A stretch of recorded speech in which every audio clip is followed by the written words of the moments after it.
All right, good evening, everybody, and again, welcome to this meeting of the Orange County School Board. Thank you so much for coming down this evening and giving up your valuable time to be with us tonight.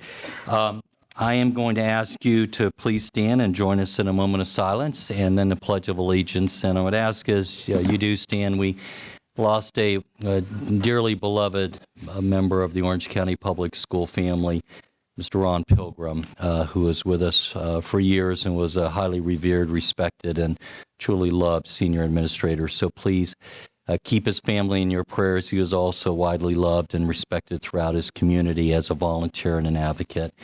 And we also lost tragically today or last night, a kindergarten student from Lake Silver Elementary School. So if you could keep her family in your prayers as well. So for a moment of silence, thank you.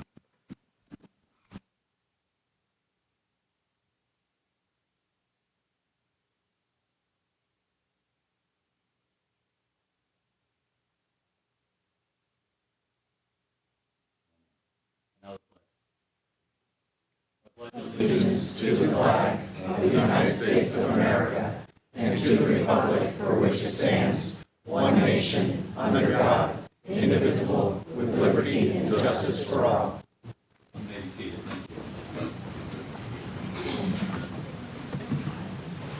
All right, tonight we have some very special recognitions, and Mrs. Gordon, I think I'm going to lead off with your recognition. I know you have some special guests here tonight, and then we're going to go into some other recognitions of some very special students and volunteers. Mrs. Gordon.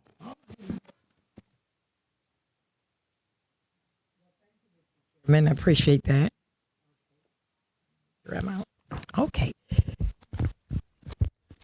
Thank you so very much. If you notice in the back, and I think some will be coming in, but I just wanted you all to meet and see some of the My Brother's Keeper Male Mentoring Program leaders, and also those that are following and those that are making sure that our youth are well taken care of.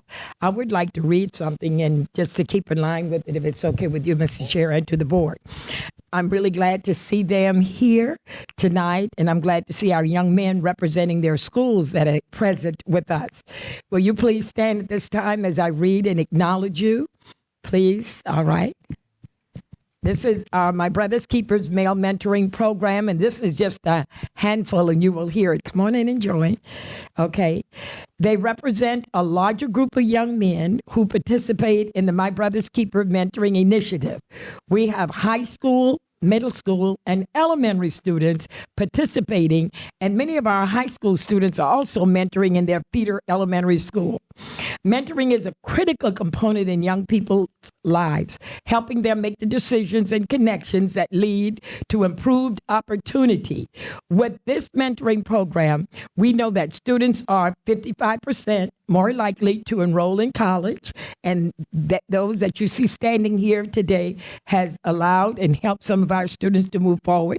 81% more likely to report participating regularly in sports or extracurricular activities. And I heard that you are mentoring one of our young men also, Mr. Chairman, and I'm proud of you for that. 78% more likely to volunteer regularly in their community, and 130% more than twice as likely to say that they held a leadership position in a club or even in a sports team. And then 90% are likely to actually become mentors themselves. And most of the men that you see standing here today, along Dr. Thompson, please stand up, Dr. Thompson. You're a part of that. I'll tell them how. They have been mentors themselves, and now they are mentoring. They have been mentees, and now they are mentoring. The National Mentoring Month is a campaign held each January, and that is held to promote youth mentoring in the United States. It was inaugurated in 2002, and when Joey and I were on the board at that time, I believe, and that was the first time it was kicked off, but we never did any more, pretty much. So just to ask you to come and be with us tonight is just an honor. It is spearheaded by the Harvard School of Public Health. Mentor, that's a big organization, and the corporation for national and community service. The Minority Achievement Office is under the leadership of Dr. James Lawson, and he oversees our district MAO office. But My Brother's Keepers, those that are visiting us tonight, this initiative is under the direction of none other than Dr. Thompson. Will you just wave to us, Dr. Thompson? We are very proud of her. She gets to be with all these good-looking men. Please don't y'all do a Me Too on me. Oh, Lord. But I enjoy that. Please don't do a Me Too. I'm only an old lady having fun up here. All right. I was excited to really underwrite and do the purchasing. Each board member is given a little budget. And it was my honor to underwrite the purchase of the My Brother Keeper's shirt for the mentees. And hopefully one day you will get to see that. They were in the Martin Luther King parade and made us so very proud. And they also helped with the cleanup on the Martin Luther King Day, which was just outstanding. So they are within the OCPS to help them know that we believe in them and they can accomplish great things. OCPS, we're going to help you do exactly that. This board loves you. This board voted. This is a dream of our superintendent to continue this type of legacy, and you have really made a difference. You have accomplished great things by supporting our youth, and we want to support you. And any of the initiatives that you have, we are so grateful for you even asking the board to be a part. All of us are involved in some way or another where the My Brother's Keepers program is within that school. Currently, we have a total of 325 My Brother's Keepers mentor. We are always looking for more. And Dr. Thompson has already told me she needs 1,000. So as of tonight, young men, older men, middle-aged men, we need you. My goal is to help them to get 675 more men to join this group. And we're hoping that we will be able to bring the majority of them here and just have a line just going around this board to show you how the men in this community have gotten together. So you may contact Dr. Thompson in the My Brother's Keepers office and help us to help the young men that are here today trying to help our youth. So we appreciate you so very much, and may God bless you, and thank you for all you do.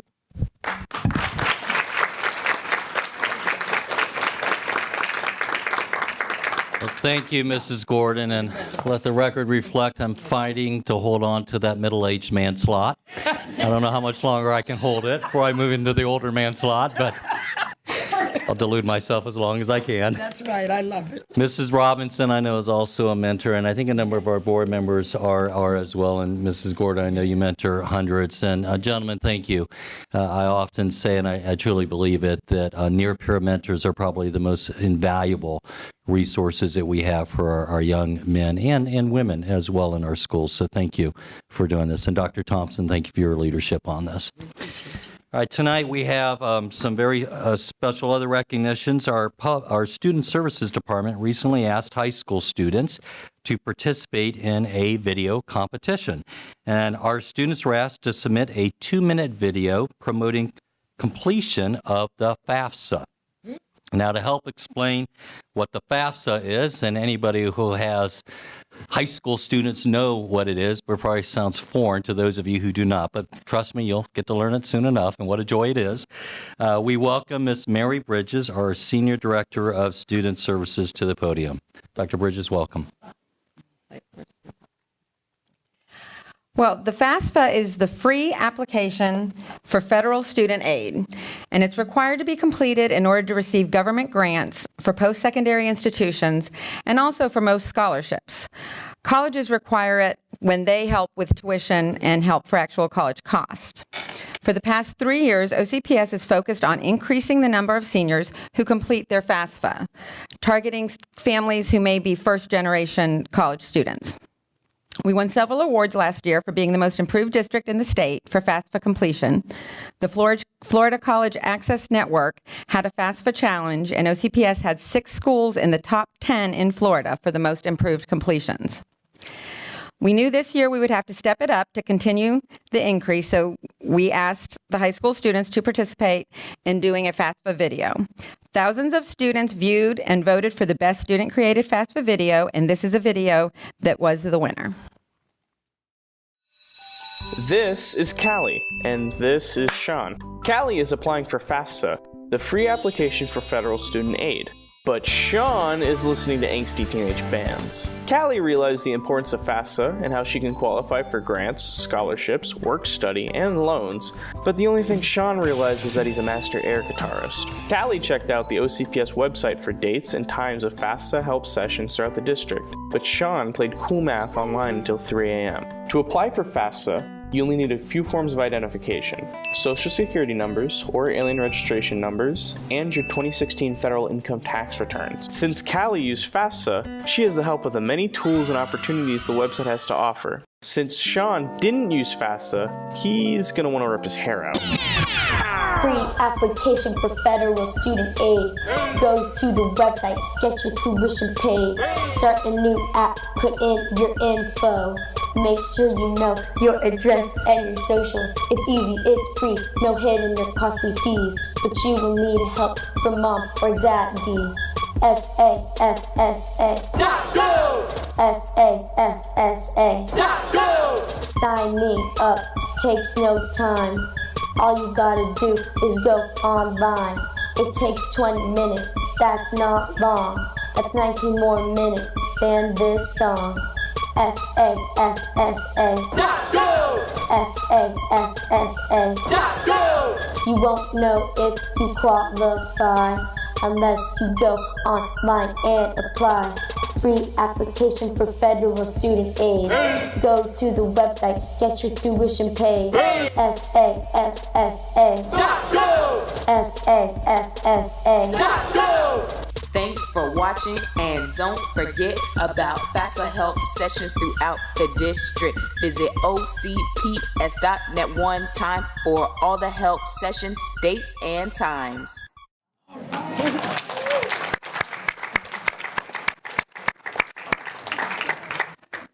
Because all of our high school students have digital devices, all high school students were able to see that video, and so we knew that they all knew about the FAFSA and the importance of it. So at this point, I'm pleased to announce that Ms. Kia Arnold's digital video production class from West Orange High School is the winner and produced that video you just saw.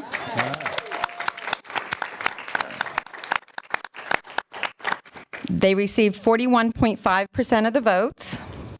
Ms. Arnold has been a teacher at West Orange High School for 3 years, and with them today is also their Assistant Principal of Instruction, Wasal Kanau, to help them celebrate. Now I'd like to allow Ms. Arnold to come introduce her talented students.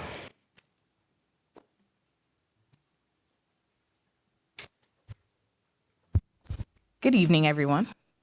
Good evening. So I only have 3 of the 13 students that helped out with that video, but that's okay.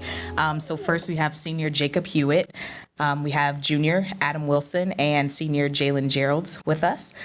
Jacob, the first voice that you heard, the voiceover, that was actually Jacob. Adam helped as an extra and helped out with some filming as well. And then Jalen also was an extra and had some very great facial expressions in that video if you go back and watch. And actually, they're working on another video for a contest that is due tomorrow. So Adam actually wrote the lyrics for that, and Jacob has been helping out with the videography, and Jalen has been assisting as well with that. And our director of the FAFSA video actually could not be here this evening. He was involved in an accident this morning. And so we just want to send our thoughts and prayers with him for a speedy recovery. He'll be out of school for about a week. So, and that is Jaden. So, yes, but that's it. Thank you all so much.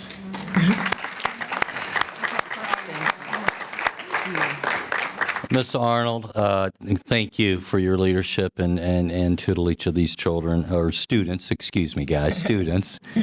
And I think Cassie is wondering why she got stuck next to air guitar boy in a classroom. But we would love to shake your hands, guys. So Jacob and Adam and Jalen, if you could come on up here, and Miss Kennelly. And do you want to say a few words, Miss Gould, first, because it's your school? Oh, yes, I'm sorry, we will. Thank you, Miss Gould.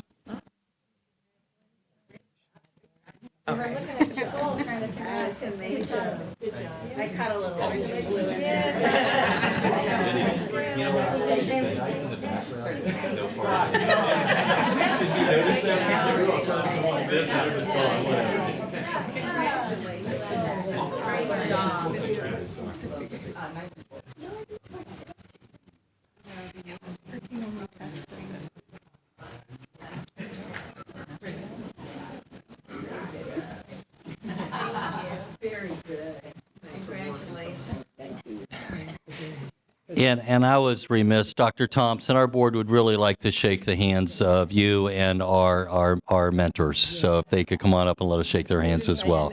I'm sorry, thank you. Mentees And the mentees.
I'm sorry, Dr. Thomas. You know I'm very competitive, and I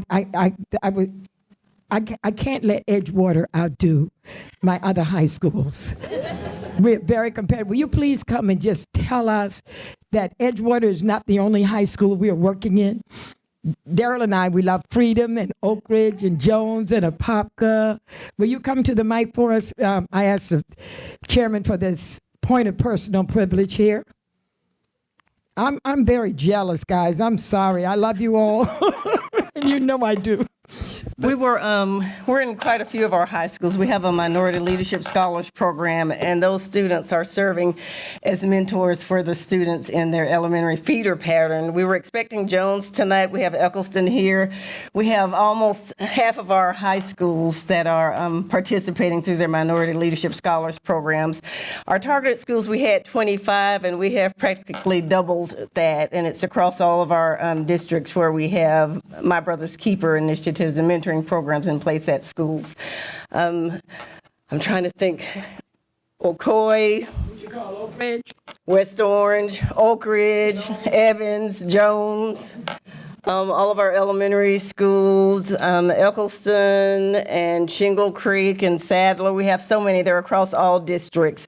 And we really want to thank school board member Kat Gordon for giving us the funding for the shirt. So if those handsome young men would stand up again, they are wearing their polo shirts that They designed it. My Brother's Keeper, Orange County Public Schools Minority Achievement Office. So thank you again, Board Member Gordon, for underwriting our shirts. And it's across our district, so thank all of you for your support. Thank you. Ms. Flynn. All right. Thank you, Chairman. I just want to say, young men, when you came by, you all had such great handshakes. And that is a big, something that I observed, because we shake a lot of hands with graduations, and not everybody shakes hands like you all did. So I wanted to compliment you on that. It was confident, it was firm, and you're an impressive group. And I know that the kids that you're mentoring, right? Mentoring, boy, they've got to look up to you. So thank you for what you're doing. I think those students are very fortunate to have you helping them out, and I know it's going to make a difference in their lives.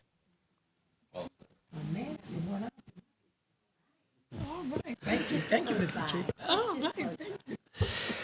All right, we have an additional recognition, two more actually. You may know that each year the Florida Association for Media and Education recognizes an outstanding school library program that engages students to interact with the library and literacy. Well, this year, all three of these employees are our shining stars. We won at the district level and at the school level. First, Claire Stephen, our district media specialist, won the FAME Administrator Advocacy Award.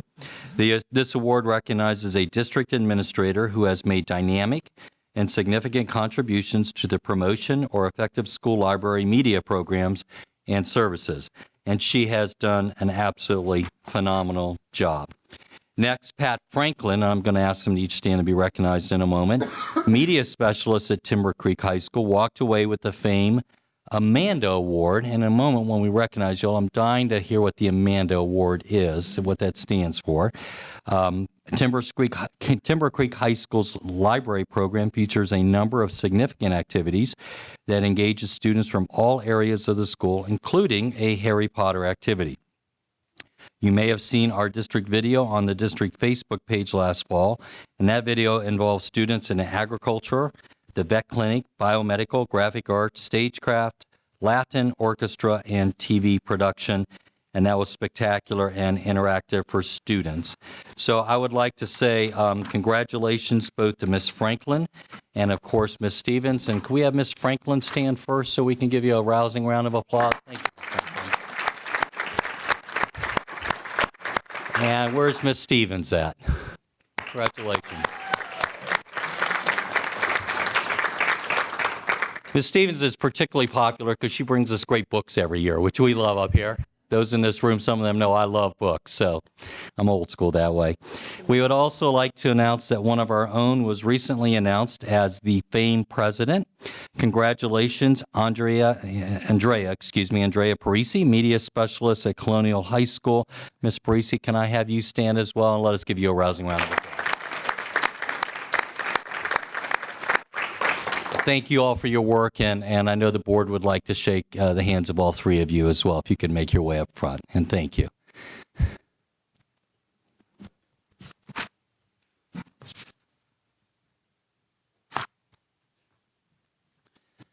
And Ms. Stevens, can you tell us what the Amanda Award is that Ms. Franklin won? What does Amanda stand for? Pat, you want to tell us?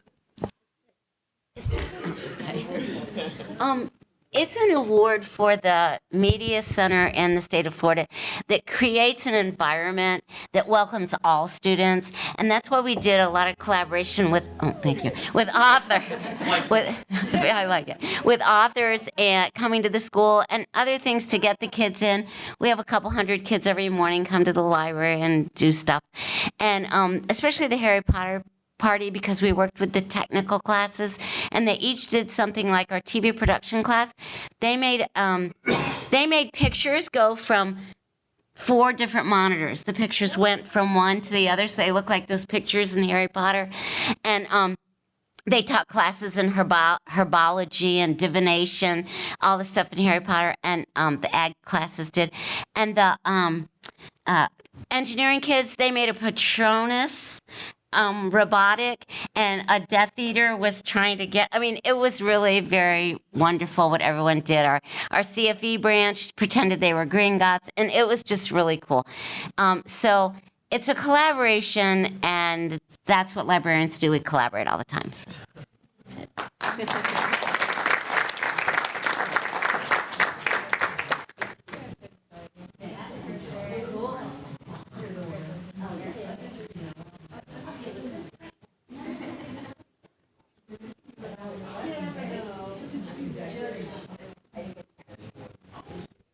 Congratulations. Yeah.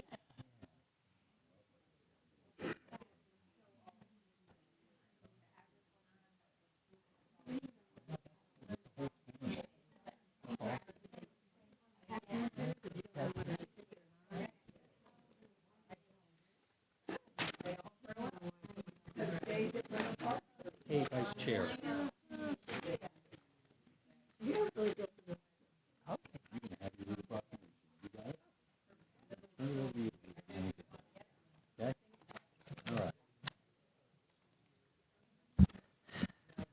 All right, our final recognition is an extremely important one, and we got to meet some of these individuals, and that is tonight we will vote to approve February 2nd as Crossing Guard Appreciation Day, and I'm going to have Vice Chair Colbert in a moment read the proclamation. But for those of you who are not aware of this, we have 473 school crossing guards, and they play an absolutely critical role to ensure our students can walk safely to and from school each day. Population growth, as we all know too well in Orange County, has increased by 15% since 2010 alone. And with it, as we can all attest, those of us who drive, has come increased urban densities and traffic volume on our roads and congested roads.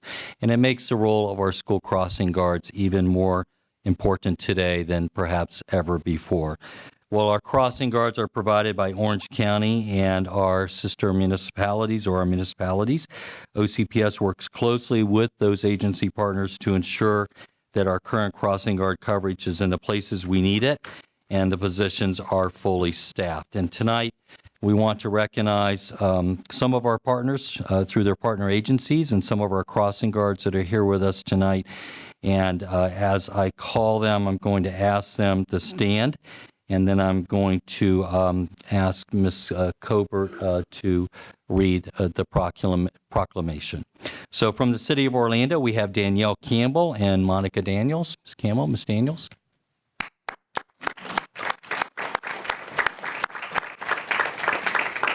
And from the Orange County Sheriff's Office, we have, and I hope I'm not pronouncing this wrong, Bertis Negron? Bertis Negron? Did I say it right, Bertis? And Bertrand Wilder. Mr. Wilder. We also have Christine Pichardo from Orange County Traffic Engineering. She had to take off? Okay. And from the Winter Park Police Department, we have Joe and Penny Petra.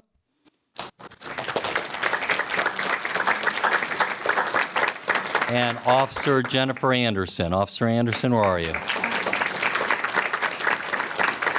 I'm going to have Ms. Colbert read the proclamation, but on our behalf, thank you, because, you know, folks in the audience, this is often a thankless job, and these folks certainly don't do it for the money. They do it for the love of children that they have, and we so appreciate it. You're such an important part of our kids' safety every day. Ms. Colbert. Thank you. So please remain standing while we read this into the record.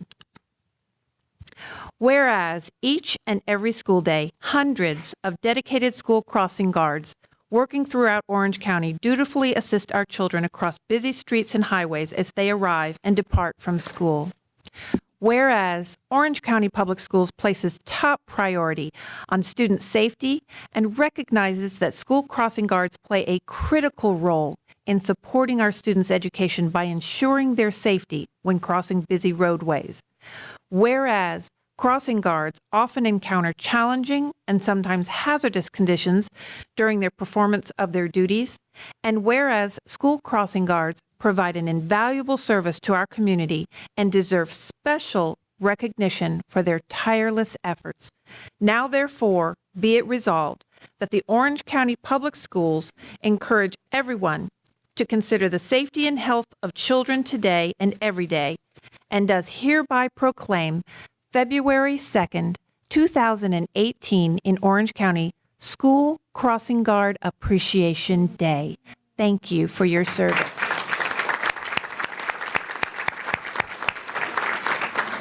And you know you all aren't getting off that lightly. We'd like to shake your hands as well. It's a tradition here at Orange County Public Schools.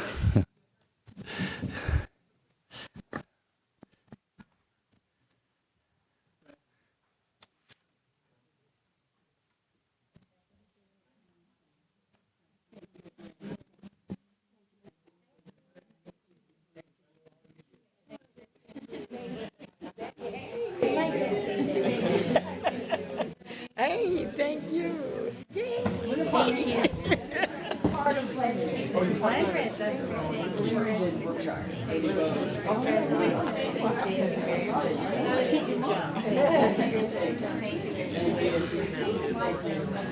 So much. Thank you so much. Yes.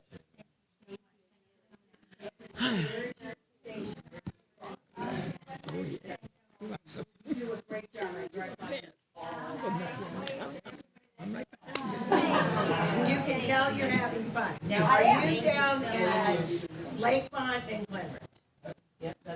I pass you all the time. Yeah, but we're not gonna put you there. No. Thank you. She always has a smile. And a dog treat.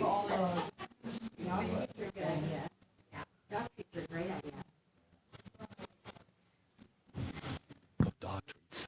Okay. All right. Thank you, everybody. Dr. Jenkins, before I dismiss our honorees, or not dismiss, but say they're free to go, do we have any employee recognitions tonight? Or We have one appointment. Okay. That is George Masick, who was resource teacher at Wheatley Elementary, will be the new assistant principal at Meadowbrook Middle School.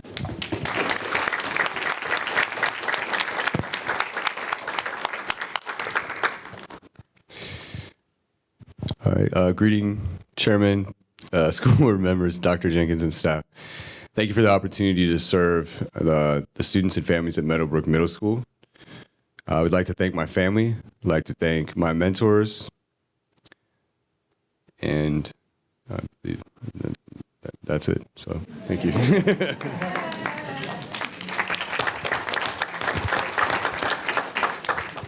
Ms. Moore. I had a wonderful experience with Mr. Masick this year, and he certainly has a talent with those students. He helped me to teach every fourth grade class 90 minutes straight on the history of Phyllis Wheatley, and we never had one problem the whole time, thanks to Mr. Masick. So, Mrs. Robinson, you're going to get a great assistant principal because he's done wonderful things at Phyllis Wheatley, and he made his mark and made such a difference. And so, congratulations. Mrs. Robinson.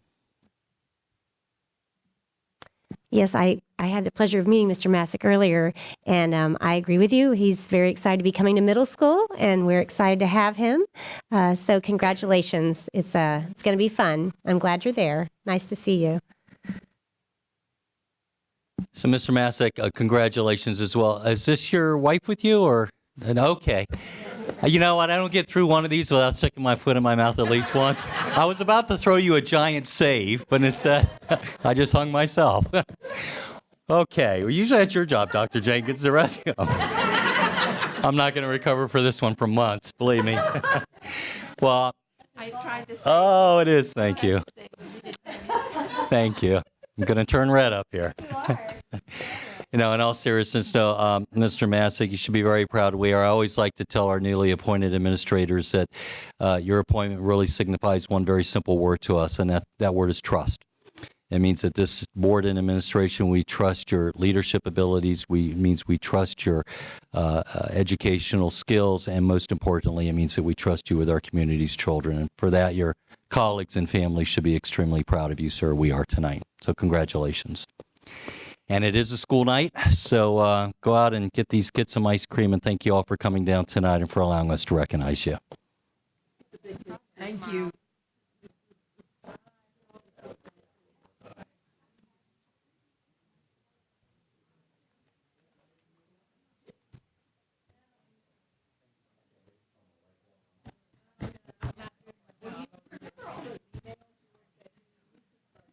Yeah.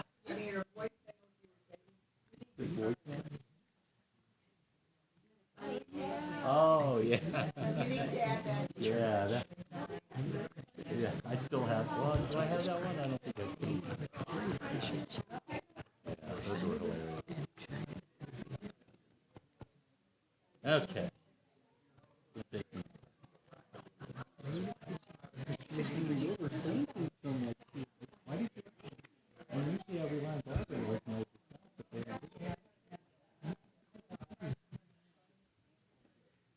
All right, we are now on our regular agenda. Let me make a preliminary announcement. Any individual who would like to address any item on our consent or our non-consent agenda can do so by filling out a speaker card. You can obtain a yellow speaker card from Ms. McGill, who is up the far left-hand side of the dais. And when that agenda item comes up before us, I will call on you to speak. At that time, you will have 3 minutes to address the board, and we will ask you to start with your name and your address. With that, Dr. Jenkins, do we have any changes to our agenda this evening? One change, Chairman, that is to add item 804, request approval of the contract amendment to designate UCP Pine Hills Charter School as an alternative school inclusive of receiving a school improvement rating. All right, I find cause to amend the agenda as suggested. Can I have a motion to do that? It's been moved by Ms. Flynn. Is there a second? Seconded by Ms. Cadle. Is there any debate or discussion of that motion?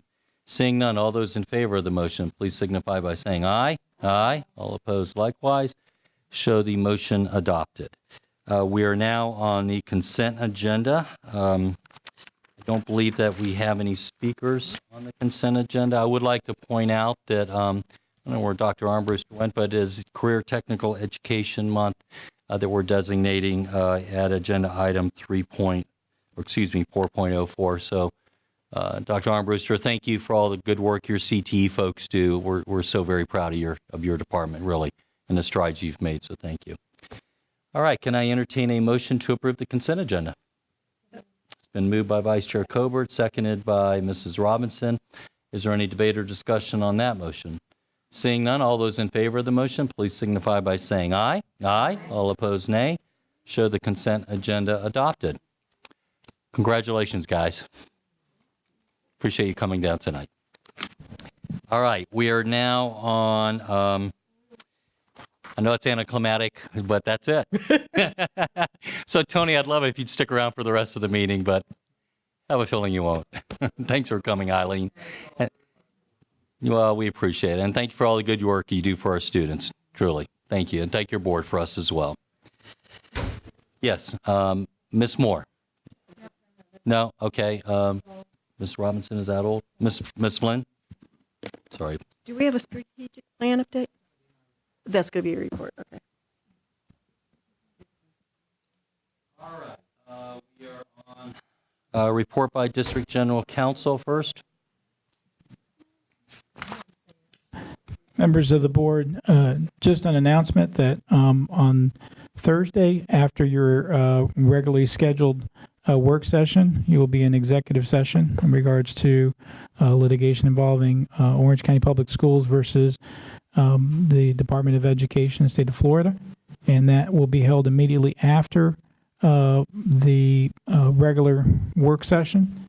That will be transcribed as provided by law and will be closed to the public, but transcripts will obviously be taken as they normally are and preserved. And that's our only report at this time. Dr. Jenkins. Thank you, Chairman. I have two items. First, I'd like to ask Dr. Jar to come and give us all that good news about our college and career readiness. And then when he's done, I'd certainly like to say a word about Mr. Eugene, who will be leaving us for the land of tsunamis and earthquakes. Tsunami today. It was 300 miles away from Alaska, but everyone was on watch on the West Coast, so I couldn't resist. Nonetheless, we have exciting news about our college and career readiness outcomes. Some of the members of the public may be confused about why we would be reporting it at this time. Well, December is when the state actually wraps up all of their calculations around those college and career readiness measures. And so I'm very pleased. You've seen the news release previously, but officially now in a board meeting, Dr. Jar, our deputy superintendent, will walk you through those outcomes. Thank you, Superintendent, and good evening, school board members. As Superintendent mentioned, the reports and the data that you're going to see tonight, this evening, has been released recently, again, from our graduating class and our cohort. So I'm excited to stand here and really share a little bit about our core business and our student achievement and our outcomes. And I just want the board and the public to be very clear that this is an entire I would say, effort by our teaching and learning division. from our area superintendents, our chief academic officer, our minority achievement office, our 191 school principals, and our 14,000 teachers and instructional staff in our schools. And we are very proud, again, for our students continuing to produce some phenomenal outcomes. So in tonight's presentation, you will see some of the metrics that we measured in our strategic plan around graduation and acceleration. That includes not only advanced placement, dual enrollment, and CTE. So really excited to showcase our graduation rate again from last year. Graduating class in our cohort for the first time ever, OCPS, we had 17 of our 19 high schools at over 90% graduation rate. Our overall district, 84.7. When you really look at the 84.7, that's overall, that's including our charters and our alternative. Very good. We are number 2 when you compare to our 7 urban districts. So we are 0.3 percentage points behind the number 1. So we're very close to really looking at, and Dr. McKelvey, we had him check the numbers 3 times to see, but we were at 84.7. And number 1 is Palm Beach County. And when you really look at our traditional high schools, all our high schools are above the state average. Again, a tribute to the work of all our students in our schools and our staff. So let's break it down a little bit further when you look at the subgroup. Looking at the subgroup data that we see, we're very proud with the largest increase for our English language learners, had a 6.4 percentage point increase from last year to this year. 5.2 percentage points for our Black students, and our free and reduced lunch, where you really look at a 4.4% increase as well. And I like to add that our free and reduced lunch student cohort outperformed all urban districts across the state of Florida.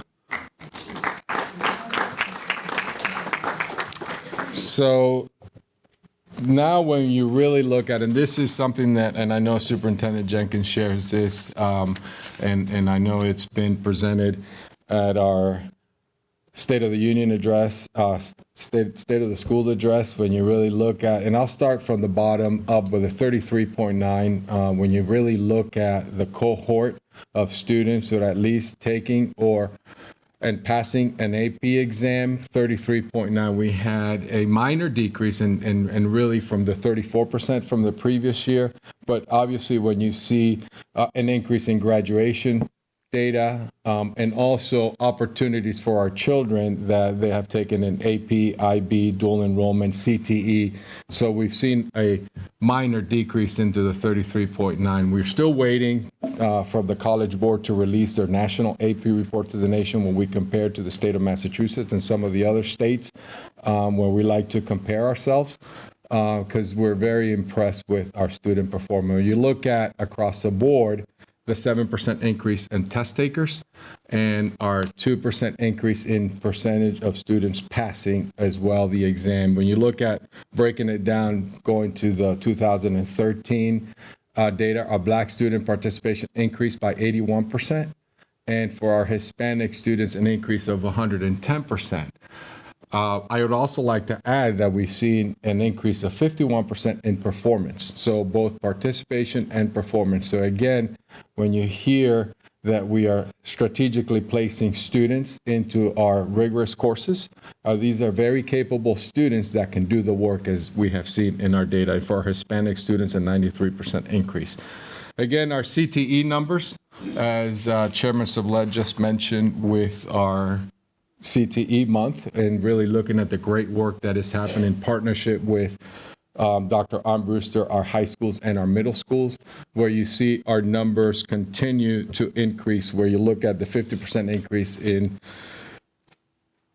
from 2014 to 16 in secondary CTE enrollment, and also the CTE retention of the 59%. You look at the certification as well. So our students are being placed and again, performing at high levels, and we're very proud of the work there. And now into our middle school acceleration. Again, OCPS has been really providing opportunities for students. And one of the things that we really have discussions around is where we really place our children where they belong, really where they can perform. And you look at acceleration for our students in middle school as well. And the last bullet increase our state ranking from 8th in 2014 to number 3 across the entire state of Florida.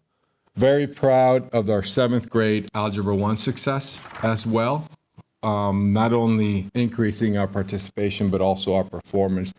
And want to make sure that we're very clear that our young students can do the work and perform at high levels here. And really excited that, as we shared in the past, that our students in Algebra 1, when you compare to the 66 other districts across the state, that we are ranked number 1 when you're really looking at our Algebra 1. Not highlighted here, but and I also like to share that our geometry students are ranked number 2. In performance and participation. So really proud of the work, and I like to add that this is not just a secondary school celebration. This is a elementary and a K-12, because our elementary schools are preparing our students for middle schools and high school and secondary courses. Superintendent? That concludes our report. Members of the board, very proud of those outcomes. I would add that our children are successful because we have a very effective leadership team, which includes the partnership of this school board, who is singularly focused on student success. Chairman. Well, I'm going to ask you and all of our administrators in the room and any educators stand and let us give you a round of applause. Thank you. Dr. Jenkins, you too. Stand up. Come on. Thank you. Dr. Jar, stand up. Thank you. All of y'all, please.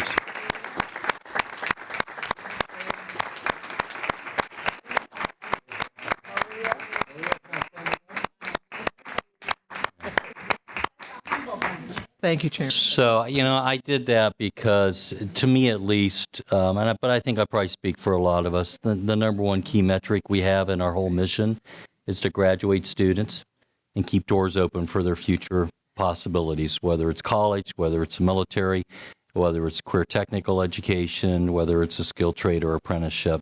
And the numbers and where we've come in our graduation rate just really warms my heart, Dr. Jenkins. And that's your leadership. And Dr. Jara, like all great deputies, you're always quiet, you're always in the background, and I don't think you get the credit you deserve, but you're really our academic leader along with Dr. Jenkins. So kudos to you two and your entire team, all of y'all. It's a group effort, and I would be remiss if I didn't also thank close to 13,000 hardworking teachers and gosh knows, over 200,000 hardworking students who have made these numbers possible. So thank you all. Also, Dr. Jenkins, I love what we're doing with AP enrollment. I think we've leveled the field and created an environment where all students, regardless of their zip code or the color of their skin, have opportunities to take high rigor coursework. And I know a number of members of this board feel very passionately, as I do, about having a school system that's not just a one-size-fits-all college preparatory school system, but one with meaningful career technical education. So Dr. Armbruster, your entire team, thank you for your numbers. They just continue to shine, and we really appreciate all your hard work as well. Ms. Gould? Well, being from Massachusetts and still having family members there, I would like all those comparative statistics because I am a little bit competitive too. So I would like to share that. And I want to extend my congratulations as well. But seriously, I want those comparisons. Thank you very much. Ms. Cadle. When I was first elected, some of the people who didn't want me to be elected talked about the fact that I didn't graduate from college, but I did have a technical degree. So when I see the success that our students are having, being someone who has been able to put dinner on the table no matter what happened, because I learned to be an executive secretary back in 1972, I have been able, no matter what happened in my life, I knew I could stand on my own 2 feet because I had skills that I learned in technical school. And so college has a place, but there's a lot of the workforce out there who are very much like me, who went and learned a career and have spent their life working in that career. So I am so proud not only of the graduation rate, because when I was first elected, prior to the thing you chaired, which we won't talk about, the Sentinel, I was cleaning some stuff out, and the Sentinel called for Bert and me and Kat to step down because we had so many failing schools. And I hadn't even been in office a year, and they wanted us to step down, and it was a whole editorial. So, of course, I wrote him back and said, nah, just got elected, I'm staying. So, it's very, very gratifying to see where we have come. And I bragged on the superintendent last night at my superintendent's roundtable, because we were talking about student success, and we were hearing from teachers how they had kudos to career education, and they had kudos to the career counselors we have in schools. And I said, something you don't know about the superintendent is when she's at graduation, she shakes a hand and she looks that child in the eyes and says, and what's your plan?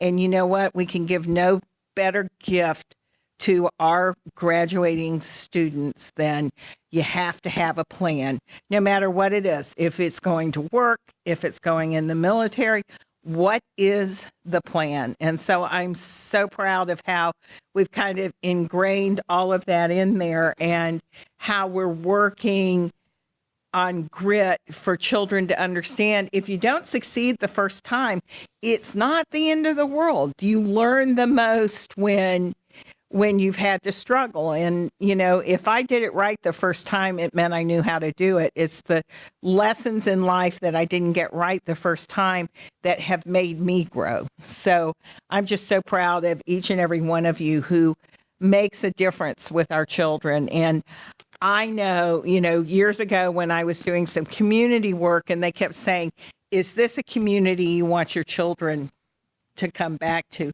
This is a community that I'm proud to be a member of, and I think it'll be a great community for my grandchildren because we care about opportunities for children. Amen. Thank you, Ms. Cadle. Mrs. Gordon. Yes, thank you. I'm just going to piggyback on Mrs. Cadle. She was absolutely right. We pretty much had quite a few failing schools, struggling schools, but we never considered them that. We always thought we were the best and the top, and it was proven because the students they actually succeeded.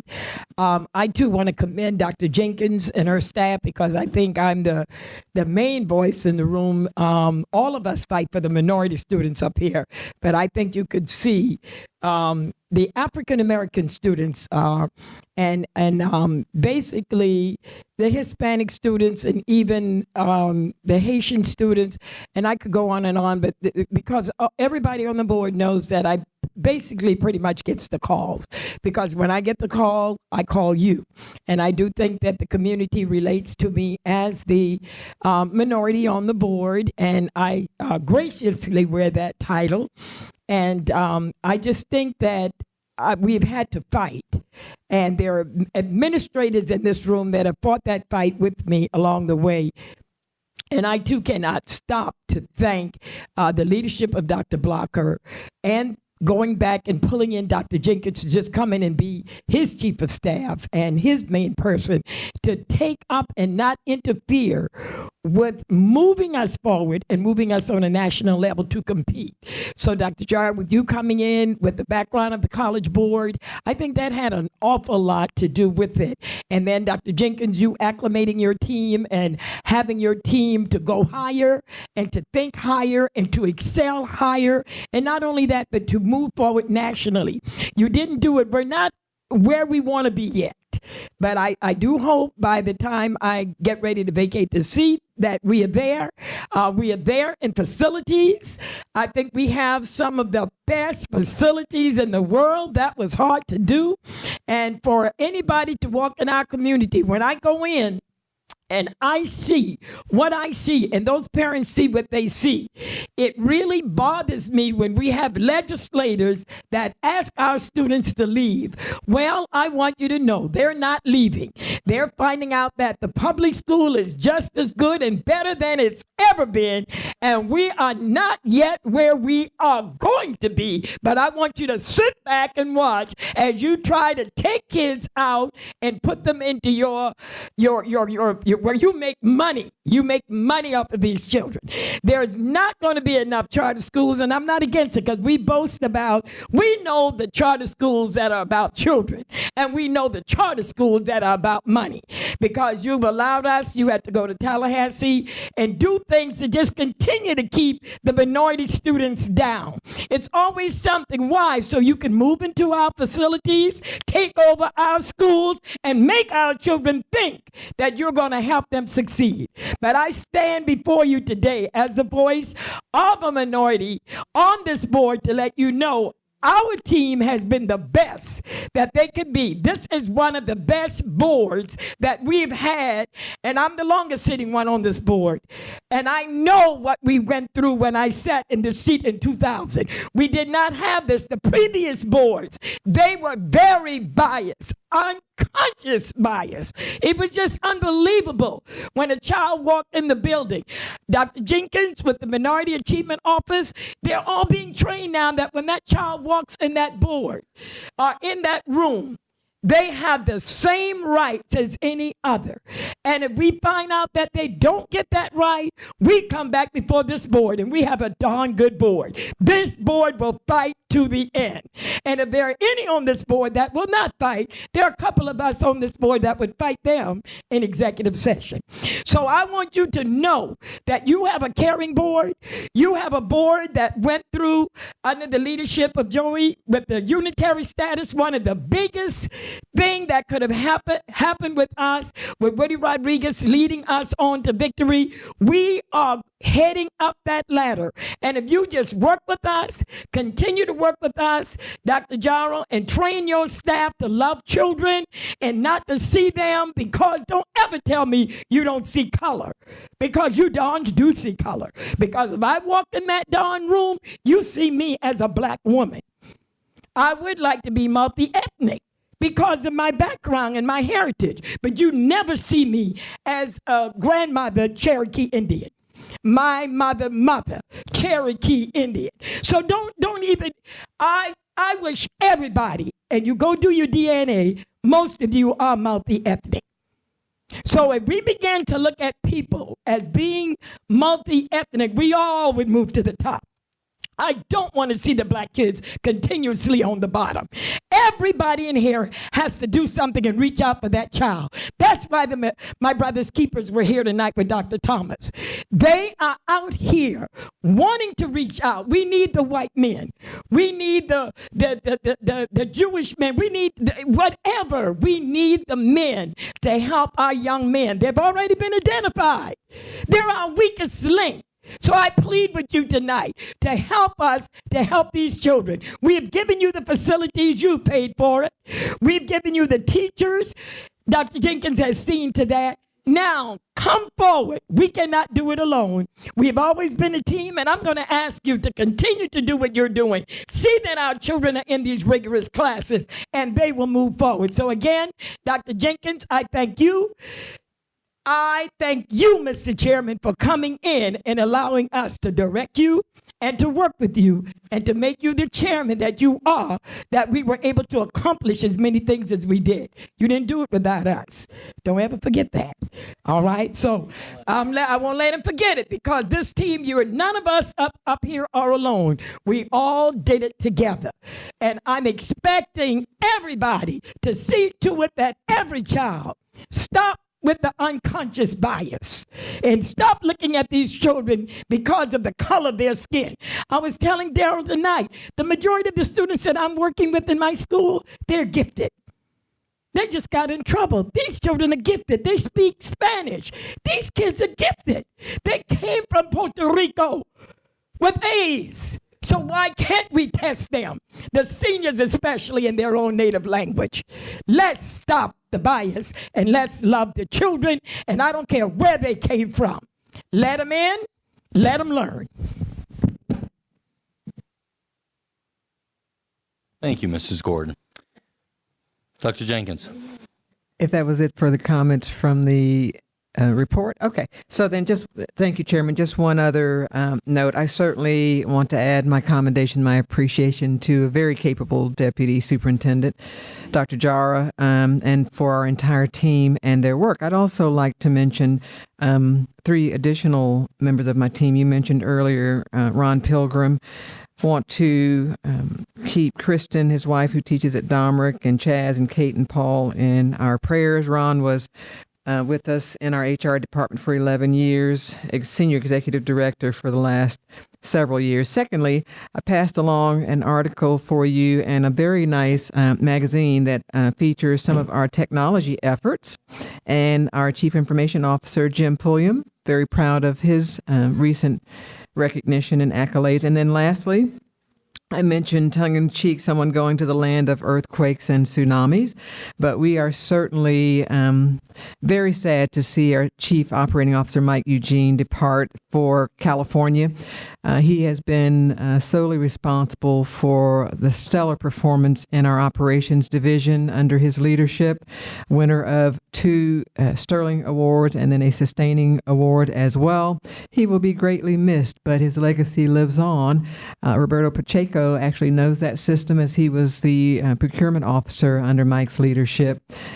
Industrial engineer with an MBA. He will take up Mike's position at the end of this month, first day in February, working very closely with Mr. Eugene. But more than anything, I wanted to publicly say how much Michael will be missed, but also that we've been talking about this for some time. If you didn't know it, Michael's a surfer dude, and he has been looking forward to returning to the West Coast for some time. So we're not caught off guard. We've been talking about it for some time, but I want to publicly tell him how much he will be missed, how much he is greatly regarded by his peers, loved by his friends, and how much this district appreciates how much better off we are because of his leadership.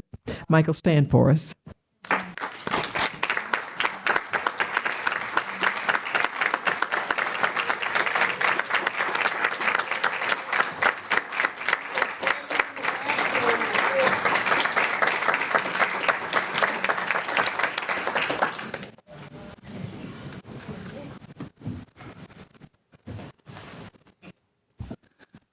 Mike, we're going to go through committee reports here, but then I'm going to say a few words at the end before we adjourn, and I think every other board member would like to as well. Why don't we close out the meeting with our tribute to Mike? But let's get through our Ms. Cadle. Well, can I say something about the superintendent? Of course you can. Okay. So 3 of us were on Friday night, went out to the Council of Great City Schools Executive Committee's dinner welcoming reception. So first, thank you to Dr. Jara and thank you to Dr. Williams for showing everything that's good about Orange County Public Schools. It was a delightful evening. You couldn't have asked for better hosts. Some of the superintendent's executive cabinet was there, and I'm sure I'll forget somebody, so I'm not going to try to name all of you. But it really showed what we talk about, that we are a team and that we do support one another. And we do like to have fun together, too. We respect one another and enjoy each other's company. And so, I'm still a little sad that the superintendent didn't get the Richard Green Award. I mean, I'm still not happy about that. And we lost to Cleveland. But I think we have the very best superintendent around. And it was very interesting to hear the comments of her peers. Everyone talked about how brilliant she is, the great ideas she has, how much they enjoy working with her. It was just, I know you were embarrassed, but we thought it was great. And the other thing that happened, and Scott Howitt spent, 10 years up in Tallahassee. And he has a great relationship with the guys at the Council of Great City Schools. And if you'll remember, we were going to lose our Title I funding. And Scott was working behind the scenes with the urban school districts in the state of Florida. And he got to, it's not Senator Webster, it's Congressman Webster, and talked to Congressman Webster. And Mike Casserly told the story of how his team called him to tell them that we had gotten the support of Congressman Webster, and Scott was there that evening, and Mike Casserly gave kudos to Scott for what he did for public education and protecting our neediest children. And so Scott, a lot of people didn't know that happened, but I just thought it was awesome that Mike Casserly singled you out for the efforts that you did in making that happen. So all of you would have been very proud of our superintendent and our team that night. So congratulations to all of you. Thank you, Ms. Cato. Well said. Dr. Jenkins, thank you for always making us look so good. And Mr. Howard as well. Is Mr. Howard back there? Oh, there he is. Okay. Need to put on my glasses more often. Thank you, Dr. Williams. All right, let's go into committee reports quickly, and then I know we all want to say some nice things about Mike. I certainly do, and I know the rest of us do, and it seems like a fitting place to end when we get there. Ms. Gould, do you have a communications or community action board report? The Community Action Board report is attached to the board minutes on BoardDocs tonight, or the board packet on BoardDocs. But please take some time to look at that, because it shows the year-end numbers in some of the investments that were made in helping and partnering to lift up our communities, especially kids at risk and families at risk, through the community centers as well as through other partnerships. So it's really valuable information. Secondly, we did have a communications committee report, or a communications committee meeting, and started to talk about really going out and beginning to educate our community and pass on information on some of the things that are happening, like the Constitutional Review Committee, which the Central Florida listening tour is February 19th from 1 to 7 in Melbourne. So people should know that if they want to learn about what may be on the ballot and what is being looked at by the Constitutional Review Committee. And lastly, we had a brief discussion about future discussions about the 1 mil referendum. So we will need to get together as a board and kind of talk about that.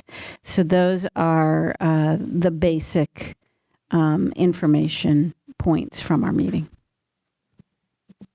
So can I ask you a question about that? Because I keep getting asked out in the community, and I was actually going to ask Ms. Flynn this, but I'll go with you.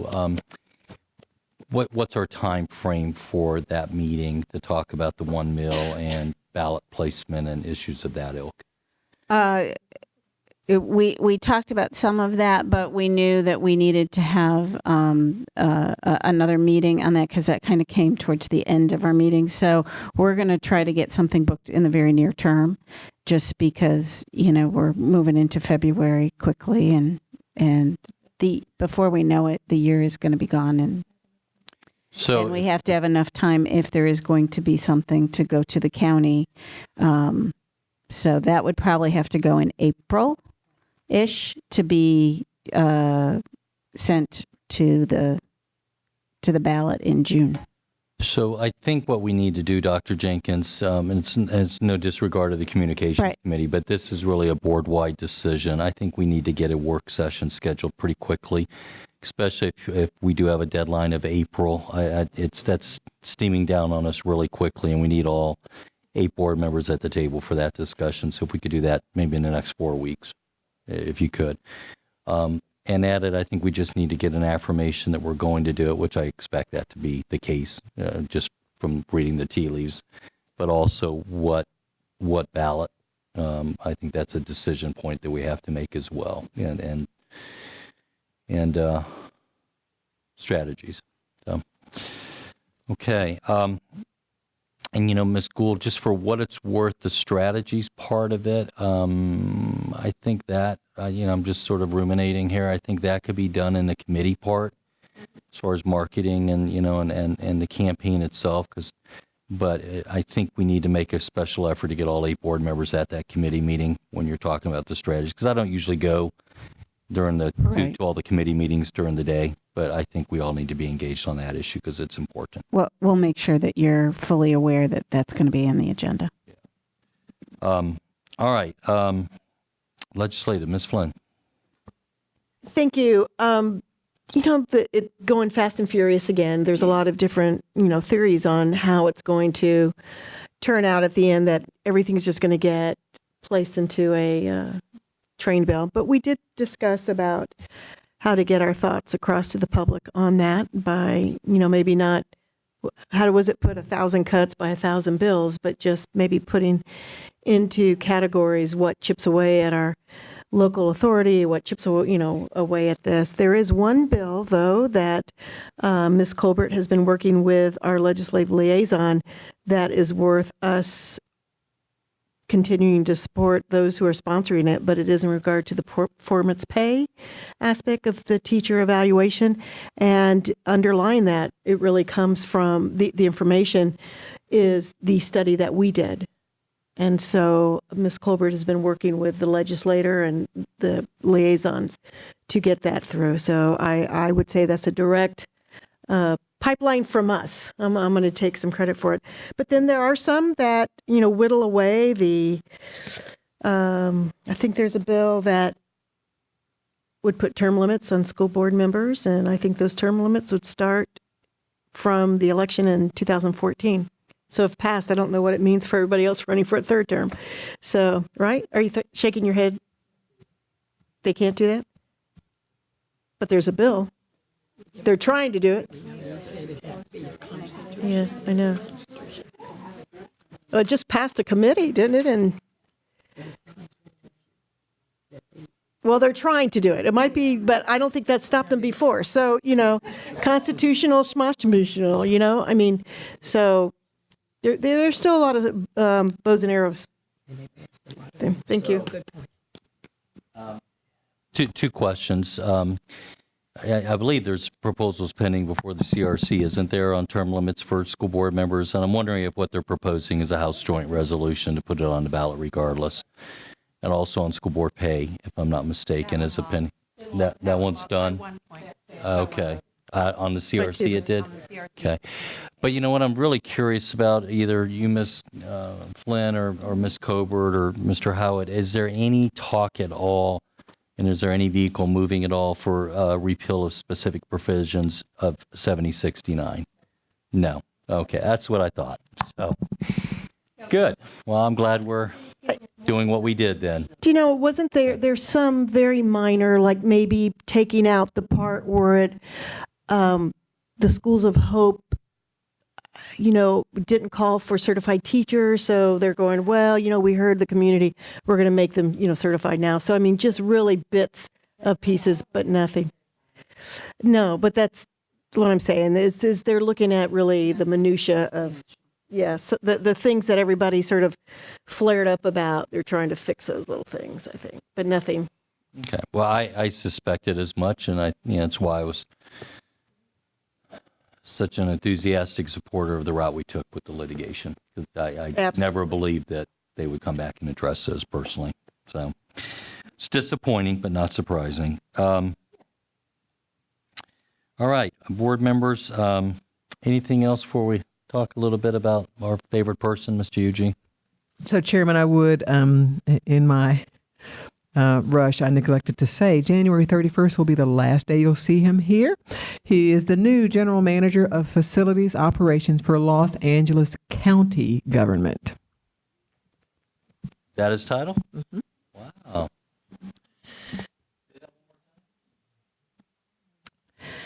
General Manager of Facilities Operations for Los Angeles County Government. Well, you want to ask him to come up and explain what he's going to be doing. It's really cool. He doesn't want. He told us back at dinner. We'll have a chart with that. He's going to work on homeless services. In all seriousness, Mr. Eugene, I'm going to miss you. You're off. When I came into this position, I quickly figured out, and I think I probably speak for every newly elected board member since you've been here. I think deep down inside, we all have a gut feel for 5 or 6 people that we think are absolutely critical that we can't afford to lose. And you've been on that list for me from day one. And what you've brought to this district as far as metrics and professionalism and really measuring performance while at the same time caring deeply about kids has just been phenomenal. I always like to laugh, and I tell people sometimes Mike Eugene has a number for everything, but that's your strength at the same time because you don't operate on gut or anecdote or just feel. You operate on cold hard data, and I personally appreciate that immensely. I love when I'm out there on the stump. I love to brag, and it's really bragging about you that we've saved taxpayers. I don't know what the latest number is, but my number I use always is over $70 million in savings through procurement and efficiencies and through ending evergreen contracts. We haven't been in the paper and for anything with regard to our operations, and there was a time in this district when it seemed like annually we were in the paper for this gaffe or that gaffe. And I give you a tremendous amount of credit for that as well. On top of all that, you're just a joy to work with. You're responsive. You make this board's wishes happen. You do it in a very subtle way. And you just have made us so proud. And be able to go out there and brag to the public about the operational efficiency we have and the customer service we have and the Sterling Awards that we've won, that's you. So thank you very, very much for that. And Mr. Pacheco, I'm going to look forward to working with you. And, it's interesting. I've been on the board 7 years. There are some who have been here much longer, but you were my go-to guy forever in procurement. And then you sort of mysteriously surfaced over in facilities. And now to have you as Chief Operating Officer, it just is a real tribute to your abilities. And I look forward to working with you. You've got some big shoes to fill.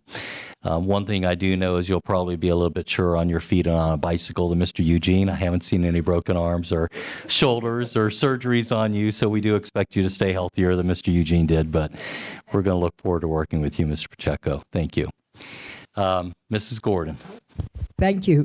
Well, when you came on board, you were Dr. Jenkins' man. I won't tell her husband that. No, I'm not. There's something to seniority. Trust me, when you get here, you could say what you want. Who's going to do anything to you? Nobody. Okay, and if you did, it wouldn't work. Okay, I love it, but you have been the main point man. Okay, and I think you've been, but you're not the only main point man that she has. I think this board has noticed that, and her staff. As we go along, we know who is special. We do know who is very, very special, and I would hope that you all think that you are. But I think most of the board, we kind of know, and you are very, very special. I think when you came, I already knew about you, because I was very close to the LA board through the superintendent that you worked under, who's from Orlando, David Brewer. And Admiral David Brewer, I would say, and we did try to guide and give him a lot of directions here, and then you had my best friend on the board, David. David left. He left the board, so I'm sure that he's still there, along with some of the other board members who left for a better life, because it's really rough there.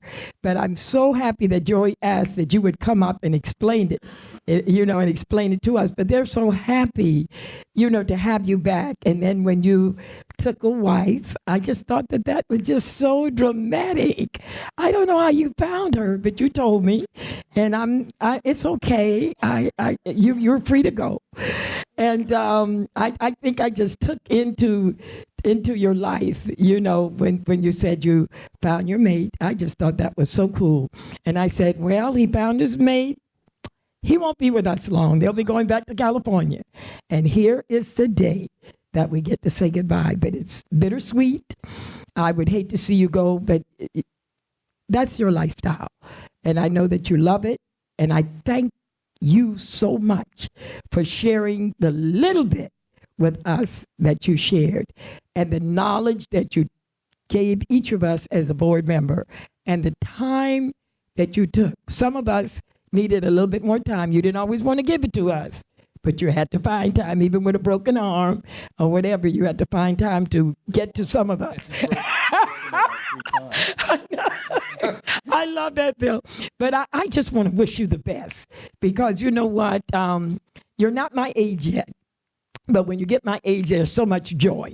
People don't understand it, but I'm where I want to be. I'm so happy, and I hope that you are where you want to be and headed in that direction. It is nothing like being in the direction. I can't even describe it to you, okay? And it's not about money. It's just about happiness in your soul. And I think that you're going to be where you want to be, because that's your kind of town. And I know that you're going to make your wife happy. And I love you, and I wish you the best. Okay. Ms. Flynn. Well, I just want to publicly thank you, Mike. You know, I've told you, he's a good listener, he's patient, and he really helps you try to resolve issues. But, and lately, it just seems like a lot of bus issues and security issues. But I thank you for your patience. But I do also want to credit our Launch Ed program, I think, is as solid as it is because of you. When I was just kept saying we need to go digital, you were the individual who said we need to do a small scale study versus a large scale experiment. And boy, has that worked for us. So I hope that's right there, you know, highlighted on your resume, because I know it was a group effort. I'm not going to take anything away from curriculum or, the digital, but I think you really gave us a path to go on that led us to having a initiative that grew instead of fizzled. And so for that, I'm very thankful for that. But I just want to thank you publicly. You're a great guy, and I wish you the best. Mrs. Robinson. Hey, Mike. I'm going to miss seeing you at College Park Publix. He's my neighbor, y'all. Mike lives in my neighborhood, and he's just renovated his home, and it's so beautiful. So I'm excited for you. I'm really excited for you. I know you are loving your new life with your wife and her daughters, and it's really exciting. So I am going to miss you. I feel like we kind of started at the same time. You came on just about 6 months or so right after I was sworn in, and I knew I was going to like you the second you started talking about your dog. So Mike's a dog guy. So anyway, stay safe. Don't have any more bike wrecks. Nothing crazy like that. No surfing accidents. Nothing crazy. And I have no doubt you're going to turn everything around and do such a fabulous job for them out there. But if you ever change your mind and you want to come back this way, give us a call. Congratulations. We're going to miss you. Ms. Gobert. So there are a few things that people really want to see when they think about who's running their government. And those are efficiency, transparency, and integrity. And one of the reasons that we have that reputation is because of you. You embody those characteristics. It's so important. So many of the accolades that we receive as a district are really a tribute to those kinds of characteristics.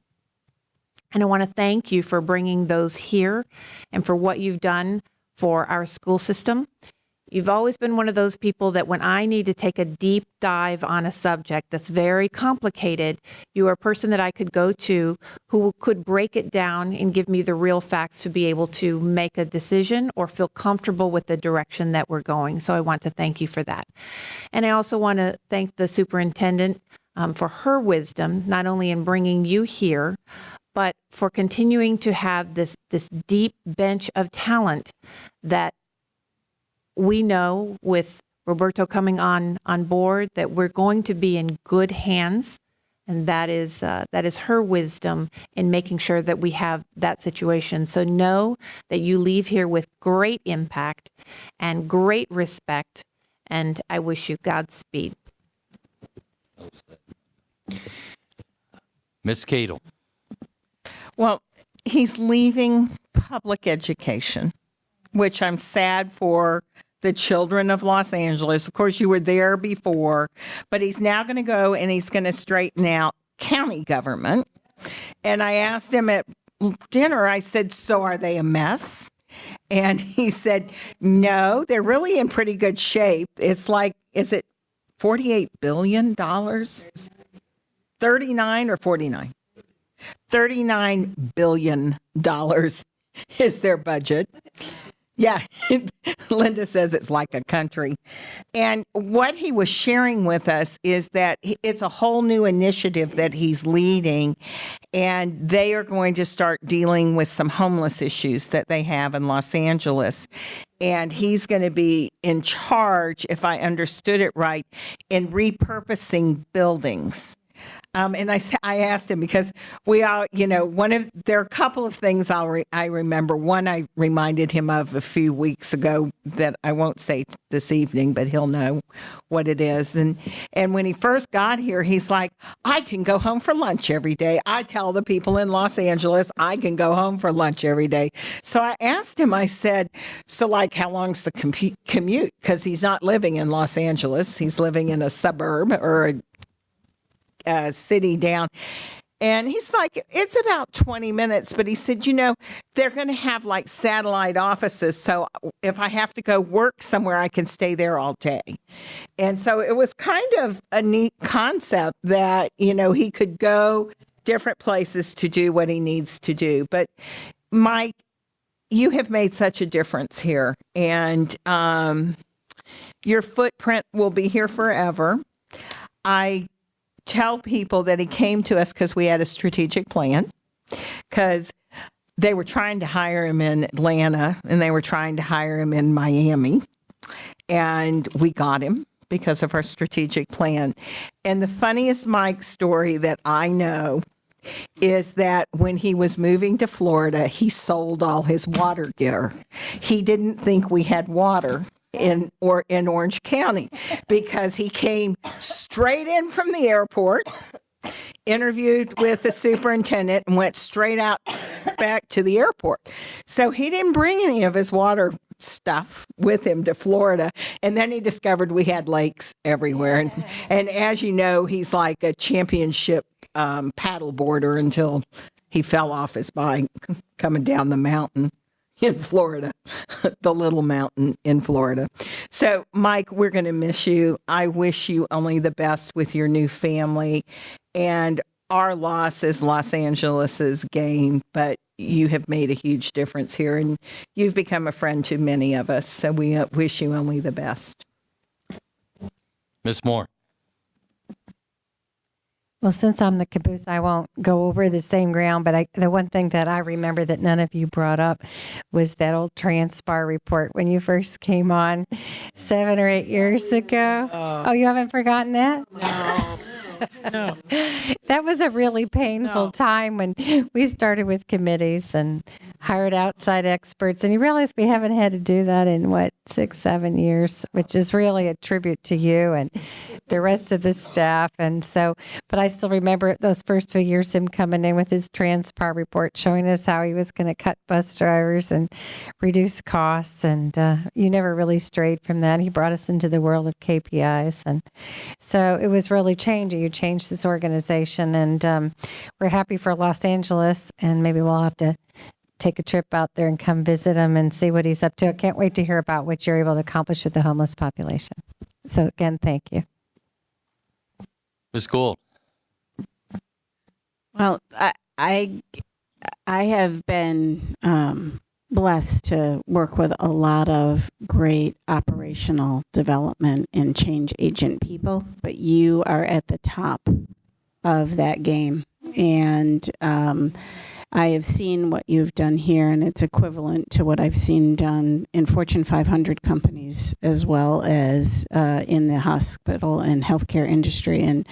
And I really compliment you on your clarity and your ability to teach others, because so often organizations bring in expertise like yours, and they don't really train the trainers well.